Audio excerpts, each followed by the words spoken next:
paper magic will survive like the heat death of the universe, and will... Oh, it's a smuggler's copter. Would you like to crew this? And then it crashes because they don't understand arithmetic. All your cards belong to me. 2 minutes into macing him in the eyeballs, I switched to pepper spray. He's like, it's all right, refreshing. And went back to the mace. Magic is dying. I'm done. Selling everything. I might be a hoarder. And I yes, don't have the crayons or glue to explain this to you right now. What, are you gonna die twice? Oil will be worthless before magic cards will. well, okay, Dr. Man. That's Mr. Dr. Professor Jason. Hello, Sharks, and welcome to another very special edition of Brainstorm Brewery. I've come here today to ask each of you for $5,000 so that I can go on vacation. Now, you might be wondering what's in it for you. Well, as you see, we're podcast friends, and so you would earn my friendship Undying at a 20% share. No more, no less. I know what I'm worth. Can I get this in crypto? Absolutely, you can get it in crypto, Specifically, yes. a very volatile cryptocurrency. Like, I want something where I can wake up every day and not know if I'm homeless. Yeah, it's called Corn Dogecoin. Corn Is that something? Is that anything? Can I put blue ketchup from the 2000s on my corn doge? Absolutely. We actually Here's we the only thing have the that Shrek sucks ketchup. about that. They have the technology. You can't tell me they forgot the recipe for making ketchup green. Where's the green ketchup? Bring it back, Heinz. Well, Shrek died and they couldn't milk him for it anymore. I'll buy Hunt's ketchup. I will, you mother... Oh, speaking of which, my daughter grabbed Heinz mustard at the grocery store. She's like, here's the mustard. I was like, no. You sit in the cart and you think about what you did. Is there a mustard, like, elitism happening here? I don't eat mustard, so... You get Heinz Mustard ketchup cast, you and drink you get mustard, French's excuse mustard. me? Don't buy those 2-packs where it's like... Because you either end up with French's ketchup, which is a crime, right? Sure. Or Heinz mustard, which is a different kind of crime. They're both unacceptable. I'm gonna put something in the text channel that JJ will also have to put on the screen, but The only thing I ever... look at that. Making us click. Gummy hot dogs? Hell yeah. Those look good, though. I can tell a hot dog story because we just had the 4th of July. Real quick. The only mustard I ever buy is Grey Poupon because I use it to make Caesar dressing and mayonnaise. Nice. So I'm a little bougie mustard enjoyer. Speaking of condiments, we had the 4th of July last week, and I sent my spouse to the grocery store to get hot dogs for the grill out we were doing, and they came home with like 3 times as many hot dogs as we needed, and so they brought home 72 hot dogs and 24 buns. So I go to the party and I show up with like I stop. Everybody at your party 5 years old and cutting them up and eating them with a fork? Well, so the party was like 20-ish people, and there's like a lot of food there. I didn't figure everyone would want, multiple hot dogs. We show up with 72 hot dogs, and they all disappear. So fucking egg on my face, joke's on me. But I did feel like a jackass walking into a party with just like 2 Kirkland, like industrial 3-packs of 12 hot dogs, like 12 times 6, fucking just like slamming them on the table, and then putting 24 buns down gingerly. You should have brought 0 buns. If I was in the car... and I brought 72 hot dogs and 24 buns, I would leave those 24 buns in the car and show up and be like, what? Nobody brought buns? I was gonna say Nobody brought buns. You told me to bring hot dogs. I did. I did my job. No. You get everybody in a semicircle, and then you toss them in the center of the semicircle, and you, like, Dark Knight it style Joker, like, fight over them. 4 dogs and 1 bun. He's like, we're going to hold tryouts. Yeah. Did either of you get up to anything fun on the 4th? No, I have kids. Yeah, that makes sense. Our air conditioning broke. Ooh. Yeah, so that's exciting. That sounds terrible. That's how I'm going to die, by the way. We're all going to die when an air conditioning unit breaks. That's how our life will end. And Jason, you know what? I was thinking of the podcast when I was picking my repairman. I was going through the Syracuse subreddit trying to find recommendations, and I was like, I've never had to call an HVAC person as a homeowner before. I don't want to get scammed. And then I saw the review for Joe at Redneck Repair, and I was like, this is my guy. Jason can work with this. Redneck Repair. I like it. Did he repair your redneck? Is he a redneck who repairs, or does he I repair? think he's a redneck who repairs. But, not like, gonna ask vacuum You you- might be a repair. redneck if you know how to repair an HVAC unit. Right. If you hear HVAC repair, you don't think that an HVAC unit is showing up to fix your marriage. You think it is a person who repairs HVAC. Therefore, this guy repairs rednecks. I would like to see an HVAC unit repair. I'm gonna be in my office working and just hear the ripping sound of good old Kentucky steel and The ripping sound of steel? of Kentucky steel duct tape, Jason. Is Kentucky Steel a brand of duct tape? No, I'm not from Kentucky. I've heard If you- rednecks refer to it duct tape as Say his name. If you had said Kentucky Chrome, I would have been right on it. Kentucky You've heard Chrome one- is better than Kentucky Steel because it doesn't sound like a whiskey. It sounds like the insult that it is. Kentucky Chrome. I like it. It's alliterative and it's not racist. I feel like you've heard one guy from Kentucky call it that, and we both know who it is.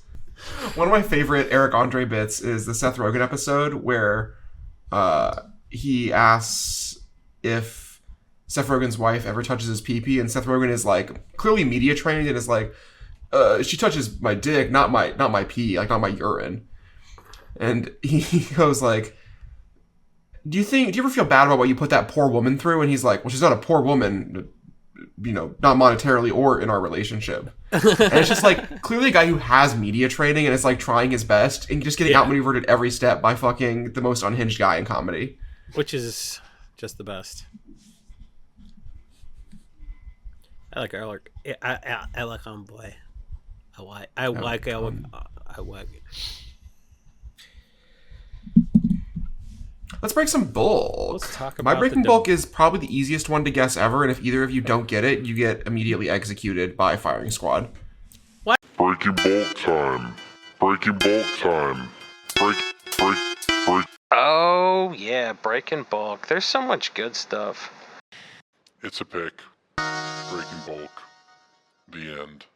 Let's talk about My breaking the bulk is probably the easiest one to guess ever, and if either of you don't get it, you get immediately executed by firing squad.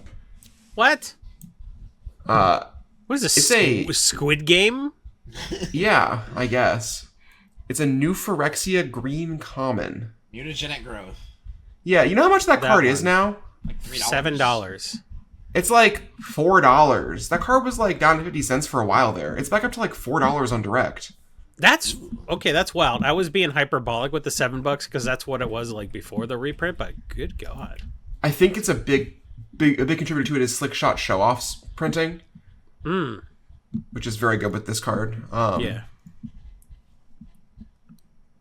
Yeah, it's just like one of those cards that used to be worth, you know, a couple bucks and then kind of dip back down. I think its last real printing was Masters 2015. I'm looking at the No, printings really? right now. It is just NPH and MM15 because of how weird and difficult it is to put Phyrexian mana cards into Yeah, no, sets. I get that, but like there was no real impetus for any of it. Gitaxian Probe got restricted in Vintage, so that's kind of Yeah. like a Surgical's the reasonable only one that has price. lots of reprints. Yeah. Gitaxian Probe's last reprint was a list printing, which could have been. I think it's Mystery Booster. I'm like 90% sure it's a original same. Mystery Booster. And that card, direct premium for the list version is $20. That might have actually been the flip deck then. Did Marrow Shards ever do anything? Maybe. No, Marrow Shards was a standard sideboard card, but that's it. Yeah. That's too bad. Gitaxian Probe's only printings are NPH, the list, and FNM promo. So like, Oh, I believe Noxious Revival also had a couple of reprints recently as like secret layers. Because that card got expensive and then it got cheap again. Well, that seems good again. with Slick Shot Show Off also. Noxious Revival is in a Commander precon, but Phyrexian all be one. Yeah, that card is a CEDH staple, I believe. Yes, for sure. It's a 0 mana spell that does something. Right, it's something like it's gonna go in powerful, CEDH too. Yeah. Wow, original foils are like $60 for Noxious Revival. That's crazy. I could see that. Yeah, that makes sense. I guess New Phyrexia is like 12 years old now or something. No, because I played at the pre-release. Yes. Someone told me recently the Mystical Tutor got banned in Legacy 15 years ago, and I was like, no, it didn't. 15 years. Long. All That's right, about as. I mean, I started this podcast like during Avison Restored, I think. I think it was close to RTR. I listened to the first few episodes, and they talk about RTR, I think. Yeah. My Breaking Bulk looks like almost 10 reprints, but it is a 21-year-old card, originally from Darksteel. And specifically, I am picking the Brothers War retro version of it. Okay, we can figure this out. Signet? No, they stopped printing that a while ago. Or Ingot, I mean. They stopped. I knew what you meant. No. Yeah. What Darksteel cards had a Brothers War printing? Jesus. It might have been an equipment, grafted war gear. It is not an equipment. Good War Gear was 5th Dan, I think, also. Oh This yeah, card's you're right. original printing is worth. Keep saying This card's road. original printing is 65 cents, and What's the original foil? Make me backspace. Is this a Sundering Titan? $10? No, not Sundering. So it's Good a guess, $10 not Sundering. common. Did you say I a think it's color? common. I mean, they're all colorless. They're all artifacts, yeah, in Brothers War. Reprints. You said it's a common, DJ? I didn't say it's a common. It is a rare. Okay. Gotcha. Oh, And it's original printing, too? Yes. Oh, it's not Sundering Titan? This is gonna Darksteel get an Colossus? O when I say it. Darksteel Colossus wasn't in Brothers War, was it? Correct.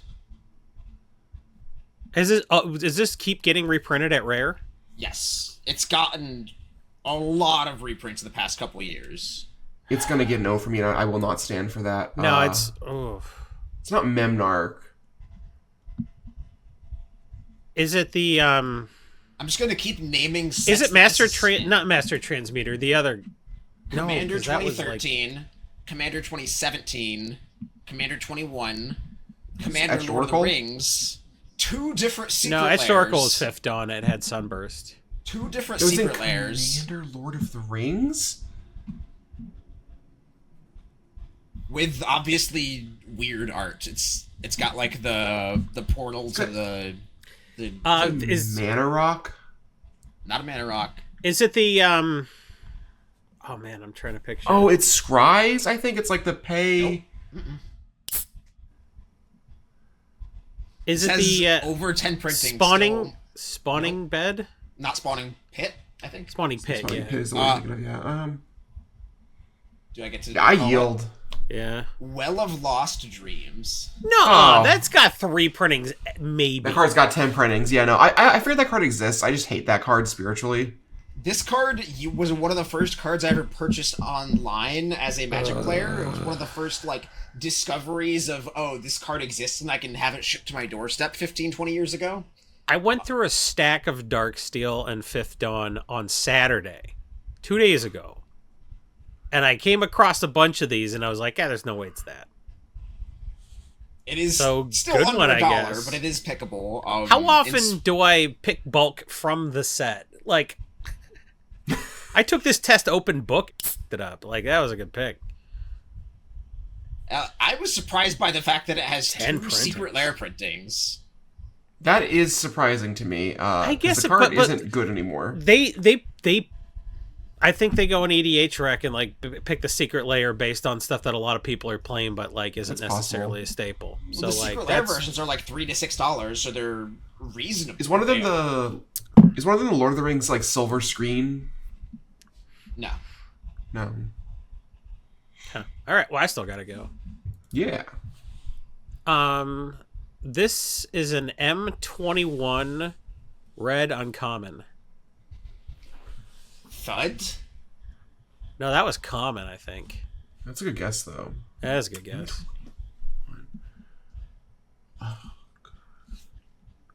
See, the thing about this is it's going to be harder for you two to guess than it would be for a person going through their bulk Yes. to be like, I think this may... So, just bear that in mind when you Thud go was with this. uncommon, but I was 2 years off. That is Oh, 2019 okay. card. Yeah, M21 is just like a black hole in my mind because Eh, I was Yeah. I was playing a lot of Super Smash Bros. Ultimate and staying indoors that summer. I was playing Animal Crossing, for Christ's sake. I was doing chores For fun. until I figured it out. It's not like a dragon card, is it? I think that was like No. 2020 that had the dragon This is something theme. you would say to a snake named Mitch if you wanted it to eat a mouse. What? Gobble up? I don't know. The snake's name is Mitch. Nobody I'm looking remembers. this up. Nobody remembers I Tom am Green's currently road trip. looking at the set to Yeah, try and same. decipher this fucking Because if you say it, then it DaVinci ruins it Code for me. riddle. Mitch, unleash the fury. Unleash the fury, Mitch. You're Double coming the to me with power of movie target references? creature until end of turn. Is it What? Soul Seer? No, it's unleash fury. Oh, Unleashed Fury? Unleash fury. No, not unleashed fury. Unleash fury. What was the Mitch reference? Tom Green movie. What was it? Road trip. I've Unleash never the watched Fury any Mitch. Tom Green movies. I don't like him and his brother ne- Hank Green. Hank Green? You don't like Tom Green? That's crazy. He sucked on a cow's teat so that Eric Andre could climb a fence Who's naked. Tom Green? Oh, get out of here. Get out of here. Isn't he Hank Green's brother? That's No. John Green. I thought you were doing a... Okay, you are doing I thought you were doing a I bit. know he's not Hank Green's brother, but I don't know who Tom Green is. I'm looking him up. Oh my god, Tom Green. The guy... He kind of looks familiar. My breaking bulk is Hank Green as a person. You're just making me feel 1,000 years old. Because I was like 18 when I watched the Tom Green show. So like I was an adult when I found out about Tom Yeah. Green, and you're like, I missed that entirely. You're making me feel The like Tom I'm Green 1,000. show came on the air the year I was born. No.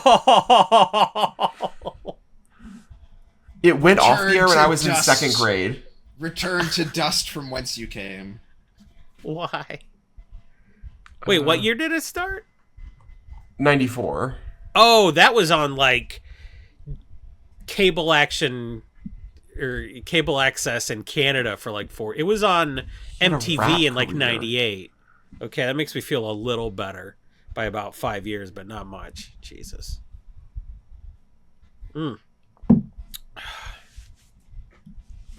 He was married to Drew Barrymore. Good for him. Yeah. He divorced her? Yes. Because she's an idiot. Well, okay. She's cute, but she's a fucking moron. And like, imagine you're Canadian, so you're already smarter than most Americans. And you marry somebody who's like, I was dumb before I started doing drugs at 9. And now look at me. I'm hiring scabs during a fucking strike. Oops. Did I do that? Yeah. I'm just a cute little Drew Barrymore. Yeah, correction. I was 6 years old when that show went off the air, the Tom Green show. Cass and I are the same age, if that drives the knife in a little deeper. You're Jason, what are you, like in your 50s? Yeah, early 50s though. Really? Yeah. Are you actually 50 years old? I turned He 40. just turned 40. I just turned 40. I don't know these things. I am as much older than Corbin as he is older than you. Yeah, it's me, then 5 years, then Corbin, then 5 years, then Jason. Man. I used to not be the oldest person on this cast, and then everybody old left. When you talk about let's talk about Legacy. I got Let's something talk for this. about that event that got canceled. How Yeah, about yeah. that, huh? You guys seen this? You heard about this, huh? You guys heard about this Legacy 5K that got canceled in Pennsylvania, hosted at Owl Central Games? That got canceled because their players were like, we don't want to play Legacy with grief in the format. I did see seen that. this? The players I are don't know how to seizing the feel. means- They're seizing the means of competition. Yeah. I don't know how to feel because, like, A, shut the up. No, But B- no. That's a bad take. What else can you do, though? What else can you do if you don't want to play a miserable format for lots of money? I guess. Let's be right? clear here. The store didn't cancel the event as some sort of protest. It was just their players were like, I Yeah. probably wouldn't come, and so it wasn't worth it for them to run it. And, like, that to me is actually damning, right? Like, the store was like, it's not worth it for us to run this, like, the event probably is profitable at, like, 24 people or something, right? Like, some fairly low break-even point. And the fact that it wasn't worth running at that means they didn't think they could get that many people. And, like, I think we had, like, 6 people from my area who were going to drive up for it, who were, like, had pre-registered. And they thought that there was that little because even in this area, like the Northern Virginia area and the DC, like Maryland area, legacy events are firing with like 10 people instead of like their usual 15, 20 on weeknight events. So people just don't want to play against grief. And the thing is, in paper, it's not even that bad. It's like there's like 2 people with grief in the room at a 20-person event. But online, even with the results suppressed, legacy community is small enough and tight-knit enough that we've kind of had top 8s, and every top 8 is like 5 or 6 slots blue-black Rescaminator. The deck is, like, clearly the best deck. So much so that maybe banning Grief isn't enough. Ooh. It's, like, it's just really rough. And if they had banned Grief, we would have an idea of what the format looks like. I was going to go to SCGCon Baltimore to play Legacy events on Friday and Sunday, and I'm just not going to do it. Now I'm going to play Star Wars instead. Because they just didn't take action on a format where they had someone in-house telling them to do so. Yeah. Like, how the f*** did we get here? I mean, it's going to happen more often because if you are overprinting and trying to make EDH that like happens at Impact Legacy, or some fucking card with an acorn on it that happens to screw Legacy up, like every time you print a bunch of products, you have a bunch of chances to f up Legacy. And if you're not going to use the one lever you have, which was ban something that was a little too strong and like warps the whole format, then what are you doing? The last 3 cards banned in Legacy, the last 2 plus Grief, are cards they printed to try and push Constructed. It's Ragavan, Expressive Iteration. I guess White Plume is different, but like, I forgot about White Plume, but like Ragavan, Expressive Iteration, and Grief are like all cards for Modern. Yeah, they're not for Pioneer mistakes. They are intentionally put into these formats. And White Plume is like a 4-player versus 2-player issue. Right, like Initiative is fine in Commander, but it's up in 1v1 play. Is there room to ban Grief and also unban something? Possibly. I think there's like 4 cards in Legacy ban list you can unban, and all of them are either not good if you unban them, or if they end up being a problem and you unban them, it's like a Golgari Grave Troll in Modern situation. Like where they unbanned it for 8 months or something and had to ban it again because obviously that card's... Yeah. Realistically, like, once Grief goes, the question is, how good is Psychic Frog in those decks? Like, is that enough to subsidize these blue-black and Tomb Reanimator decks? I think it's going to be fine, personally, but some people are thinking that, like, maybe you need to ban something else. As per usual, we have kind of, like, our once every 3 years, people are coping and saying they should ban Days, because that's just, like, it's just an insane thing to say. I think you can't ban Days in Legacy, realistically. Well, Legacy would look a lot if you did. Right, which is why I think you shouldn't do it. It's like, you know. I also would almost always rather ban the new thing than the old thing in Legacy, because Legacy has so few cards that are mainstays of the format that are old. Yeah. Like, one of the reasons I love playing the Gaia's Cradle mid-range deck is because I love playing with the card Gaia's Cradle proper, right? Like, that's an old card. I think it's like the only card in my deck that's pre-modern border, I think. And I'm fine with that because I get to play with that cool card. I guess Bayou, but you know, that's different. It really is. There's something about Cradle. Yeah. Is there enough Survival of the Fittest cards legal to just let you play Survival of the Fittest proper? I think that card is probably safe-ish to unban. It's questionable. It's very powerful. But I think the problem is that card does just become a $1,000 card overnight if every Legacy player needs 4. Yeah. What would people do with it? Same shit before, like Vengevine stuff? Yeah, but like Vengevine's easier to trigger now because you have pitch elementals, and Hollow One didn't exist back then, which might be good. I don't know. I mean, that's generally just toolbox creatures too. In general, like you just get to find your silver bullets to deal with whatever they're doing. Right. Yeah, that blue-green Vengevine deck, like, people weren't even bothering with that kind of thing. It was just so powerful in Legacy, it went away, like, right away. It's also interesting where, like, I don't even think Necrotic Ooze stuff would be playable because Soul Cauldron is just better than Necrotic Ooze. Yeah. Oh, yeah. And, like, Soul Cauldron Survival's too many non-creature things in your deck that needs a super high density of creatures. Probably. But, I mean, I love Survival of the Fittest. One of my favorite Magic cards is Vascular Wallace. Like, I'm for it, but also I don't think it's going to happen. Take away Grief, but give us Mind Twist. Mind Twist is one of those cards where it's like, if it's at all playable, it's miserable, and if you unban it, it's like, why did we unban it? You know? Like, Mind's Desire was the What did perfect you unban think was to me. going to happen?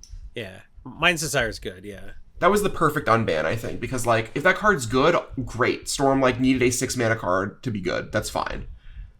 And as it stands, it's pretty unplayable, and, like, that's also okay. At least people tried, and something else can come along, and if it's Right. banned, they won't even try. Goblin Recruiter. I'm just naming cards now. Goblin Recruiter can be unbanned. However, if your Goblin Recruiter trigger takes more than 45 seconds to resolve, you're shot on sight. I'm fine with that if that's the outcome. Like, you are executed immediately. That makes sense. What is the problem? Like, what is the play pattern for that card in 2024? So you play Goblin Recruiter, and you stack, like, 16 to 20 cards in your deck, and that wins you the game. It's like Doomsday, but for goblins. What do you, But Muxus are you them winning the out same or turn, something? or are you just planning out Yeah. the rest of the match? Usually you're winning the same turn, but sometimes you have to plan for next turn. And, like, Doomsday Piles are 5 cards, so that's easy, right? Sure, I see. I understand. Me saying Doomsday Piles are easy, I think, really should exemplify, like, the issue here, right? Because, like, technically, Yes. in Modern, it's the people play Frozen Recross the Eye Path's and Slay the Belcher. Spire situation. I get it now. I don't get that reference, but I believe you. The Frozen Eye is a relic in Slay the Spire that says you get to see the order of your deck all the time. It's Sure. the best relic, and I never take it because I'm not going to use it because I don't care. One of my That friends much. plays Recross the Path's Belcher in Modern, and her whole thing is, I'll stack 10 cards, and if I mess up beyond that, I deserve to lose the game. And, like, I think that's super fair. Yeah. I like it. Goblin Recruiter, I think, is a non-starter because of that, but also, like, it's probably fine on power level. Let's pull up a Legacy ban list. We got I'm time looking at to it right fill. now, baby. Are creatures even good in Legacy anymore? Oh yeah, all the best decks are playing creatures. Hermit Druid is the Golgari Grave Troll. Yeah, like that card. If you unban it, it's good. It's like, why did we? Why did we think this was okay? Yeah. I'm not I'm seeing. really- I mean, I'm not an expert in the format, but I'm not seeing personally any other like obvious. I don't- Like nothing fun is banned.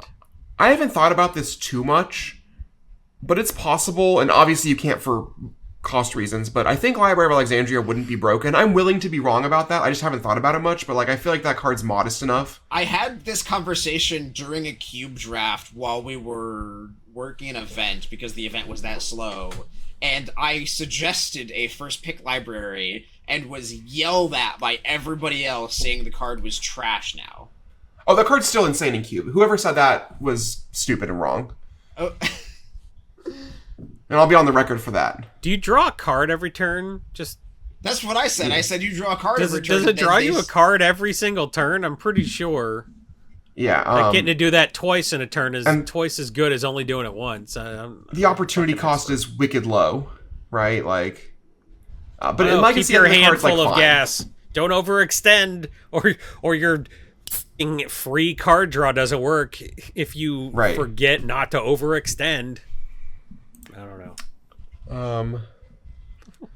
Is Zerda allowed to come back with its Grim Monolith things? I was thinking about that. So every time Azurda comes up, the first thought I have is the fact that you can't play Urza's Saga in a Zerda deck, which is like probably enough cool tension to make it be okay. It would be called Urzurda's Saga. Urza's Saga does not have an activated ability on the card. It has triggered abilities. That's funny. And That's- triggered abilities all give it activated abilities. But Yeah, that's amazing. Zerda's probably okay, but again, that's one of the ones I haven't thought about much, and I could be wrong. I'm sure I'll say this, and then like some Legacy expert or like, you know, person who has thought about this way more than me is going to be like, actually, it's broken for this, and this reason. I'll be like, yeah, you're right. Good beats. Does that feel good? Does that feel good? Huh? Windfall? I don't want to f around with more draw sevens. Like, we don't need that. What is this, Pokemon? Yeah. I'm sure Talk about Frantic Search is also not okay. Frantic Search isn't Frantic- okay because it's free. Right, that's I think that card's not okay, right? Like I again haven't thought about it much, but can't imagine that one's okay. I do love how they keep the block format banned list up and running. They spend a little bit of text on the HTML website to let you know that Lin Sivvy is still not allowed. Is still banned. It's just Lin Sivvy and then the Innistrad blocks, right? Mirrodin block a lot of things. Right. Yeah. Cradle, Memory Jar, Sarah Sanctum, Time Spiral, Academy, Urza, or Voltaic Key, and Windfall are not allowed in Urza's block. Squandered Resources is a no-go for Mirage, in case you were wondering. I was. Cursed Scroll is for Tempest, which is, that card's just like a 4 of an everything, so sure. I think you would just go mono green Stompy and the Saga block. I think mono green Stompy is pretty hard to beat in Saga block. Because you What's had banned in Saga block? all the all good the good things. stuff. I mean, Mono- there's probably Mono got to Black be would like be a good, Rector too. deck, right? Because like Yogg's Bargain isn't banned. But how are you killing them, though? I don't know. Yeah. You draw a bunch of cards. Honestly, corrupt. Phyrexian, Phyrexian Tower lets you sack Rector. Corrupt. Yeah, Phyrexian Tower, Academy Rector, like Dark Rituals in the format. It's not banned. Sarah Sanctum's banned. That might make it worse. Actually, I don't know. Grim Monolith's not banned. They need to ban something from Urza's Block Constructed. Screw legacy bans. Let's ban from Urza Block Constructed. Well, let's play UBC. It's cheaper. No dual lands. I like that you're on acronym terms with that format. Yeah, we've already very gotten charming. a first base. That's what we with called our- it back in the day. I got UBC format. tattooed on my bicep, and someone made me cover it up because apparently they thought I was trying to claim I went to UMBC. Is that University of Maryland in British Columbia? Yeah. Well, given the fact that DJ said he doesn't have AC, I imagine he's got a real swamp situation going on right now. So let's wrap this podcast up for his sake. Oh my god, did we record any podcast? My recording is an hour long, and I know, and we've talked about. No, we talked about Legacy of I could have gone for a long time. All right, let's do some. I know. I'm aware that you could have gone for a long time. Let's Jason. weak some of these picks. Pick of the week, pick of the week, pick of the week. Time for the pick of the week. In about 2.5 weeks, Standard's going to rotate, and the oldest set in Standard is going to be Dominaria United. How fucking weird is that? I'm not ready. My pick of the week is a card that has like a price memory. It's been like $10 before because of Standard, and maybe next early in the year of next year when Standard is a relevant format again, and Temporary Lockdown might become a $6-10 card again. Ooh. As it will be in the oldest set in Standard, and it's hard for a 3-mana white sweeper to be better than that. Yeah. I have a 3-mana white card too. That's crazy. Temporary Lockdown is down to like 65 cents. It's like that super card cheap. has ebbed and flowed It doesn't a lot, have to be too. $10 for you to make a lot of money on this card, it sounds like. Also, nobody cares about Dominaria United except for the card Shieldred right now. Yeah. And so like a lot of cards in that set have room to grow. Pain lands too, I guess, right? Yeah. My alternate pick of the week was going to be buying the Ice Age and Apocalypse Pain lands because they always pop off during Standard season. Yep. Another weird one is a Darker Wastes from Dominaria United has one of the worst Roka recognition rates of all time because the art is just a blank sheet. So that card never It's gets a scanned waste. by Rokas, so it like They understood the art direction. It is therefore That's true. less frequently updated or uploaded to TCG Sure. player stores. I imagine. Because people would have to do it manually, and their Correct. Roka just has like a big stack of them in the reject pile, and they're like, you know what? I don't get paid enough for this. If the robot's not going to do it, I ain't going to do it. I have a Robot's 4-row. not my supervisor. It's a robot. I have a 4-row of cards that are just like become weird process exceptions because they don't go through the system like that anymore. Like Wayfarer's Bauble's another one because the background is very monochromatic on the original art. The Wormcoil Engine doesn't like either. There's a lot of just like specific cards that the Roka doesn't like, and I've always wondered how much that impacts the supply on the actual marketplaces. I mean, automation is a pretty big part of supply flowing in the way that it does on TCG players specifically, so Yep. it makes sense. Not at other stores, but yeah, like specifically for stuff with like a direct premium, you gotta wonder. Right. Cool.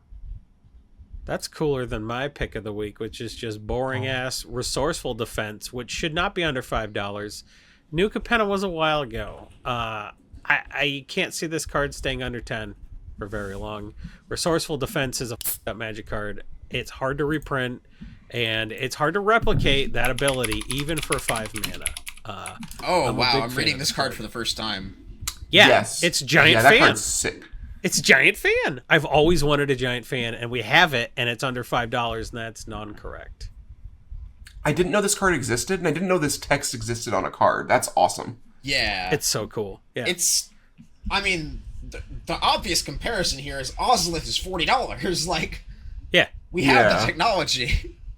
This card doesn't go in every color, so that's like a downside, but also the text on this card is arguably better. It's way better than Ozolith. It's crazy. Yeah. But it's white. But yeah. Ozolith only goes to creatures, right? Yes. Yeah, but Ozolith Okay. also only goes onto itself. Right. But like, So you resourceful can- defense, you can just move charge counters onto your Everflowing Chalice and then activate it multiple times in a turn if you need to. Yeah. You like can tap put Everflowing things Chalice for like 10, move those counters over to your Astral Cornucopia, make a bunch of mana. Like, this card is sick. It's so good. Yeah.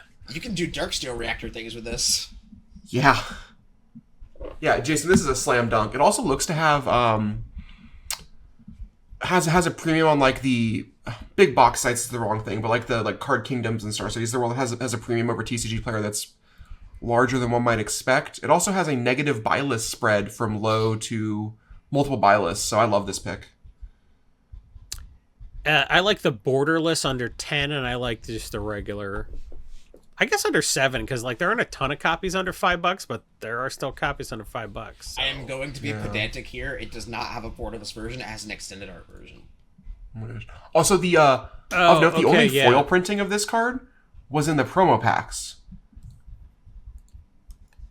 Yep. As with all of the Capenna Commander exclusives, the only foils were the promo pack foil exclusives, so they're very rare.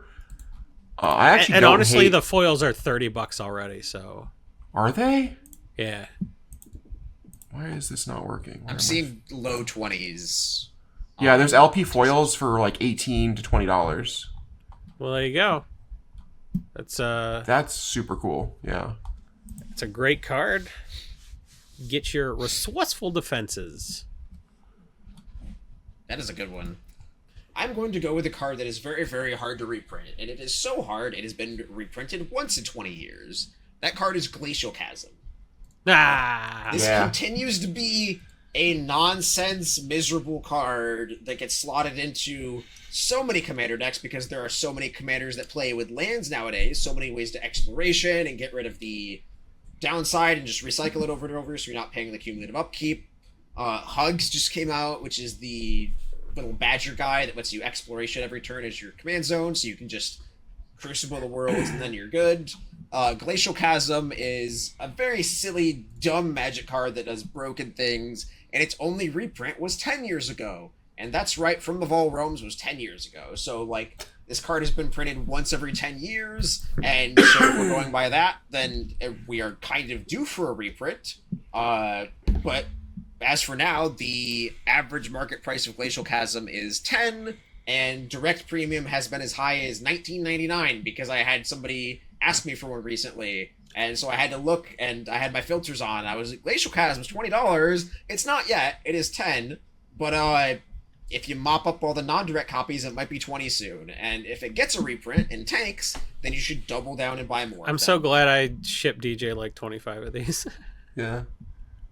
This card sucks. Like spiritually, culturally, like it's just like no one likes it. The last game of Commander I won was because of this card, and no one had any fun. Which means this card is like they wouldn't put in a Secret Lair unless Secret Lair's theme was like miserable cards, like the one they just recently did. I have red-black decks where clearly everybody's going to be pissed off at me, and so I have to play Glacial Crevasses and Sunstone and Glacial Chasm. I have to do all the glacial shit. And like, But like this card, you should probably try to win the game and probably not try to like, Not I lose the brought game. back my glacial chasm for 50 turns in a row. right? I'm saying that makes the card hard to reprint though, because like no one likes this card except for the people who are sickos like me. But this card's also just like maybe one of the most powerful on a land effects the game has ever seen. Yes.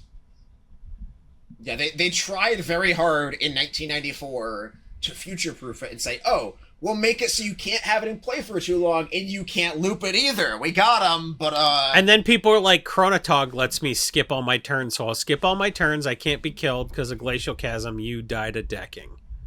Yep. That shit was hilarious. that sounds like an anime character's technique. Actually, I think it is an anime character's technique. I played a It's game with the new. It's that guy that made the mound of dirt that trapped everybody in there, and they had to use Choji to roll out in Naruto, right? Like, just made the dome and then trapped No. him. Whatever.